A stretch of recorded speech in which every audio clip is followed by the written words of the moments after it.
एक 8 साल का बच्चा मस्जिद के एक तरफ कोने में अपनी छोटी बहन के साथ बैठा हाथ उठाकर अल्लाह पाक से ना जाने क्या मांग रहा था। कपड़ों में पैबंद लगा था मगर निहायत साफ थे।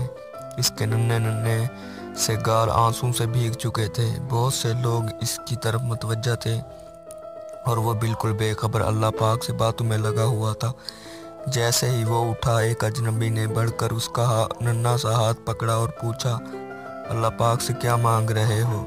इसने कहा कि मेरे अब्बू मर गए हैं, इनके लिए जन्नत, मेरी अम्मी हर वक्त रोती रहती है, उनके लिए सब्र, मेरी बहन माँ से कपड़े मांगती है, इसके लिए रकम। अजनबी ने सवाल किया, क्या आप स्कूल जाते हो? बच्चे ने कहा, हाँ जाता हूँ। अजनबी ने पूछा, किस क्लास में पढ़ते हो? नहीं अंकल, पढ़ने नहीं जाता, माँ चने बना देती है और स्कूल के बच्चों को फ़रोख्त करता हूँ। बहुत सारे बच्चे मुझसे चने खरीदते हैं, यहाँ हमारा यही काम धंधा है।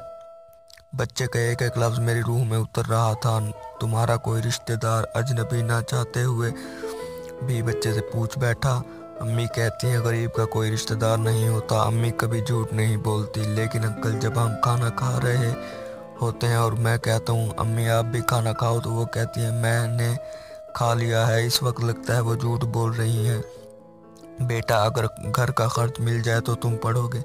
बच्चा, बिल्कुल नहीं, क्योंकि तालीम हासिल करने वाले गरीबों से नफरत करते हैं। हम किसी पढ़े हुए ने कभी नहीं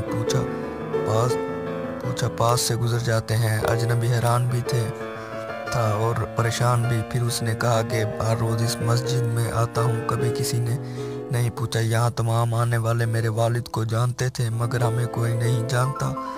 बच्चा ज़ोर ज़ोर से रोने लगा।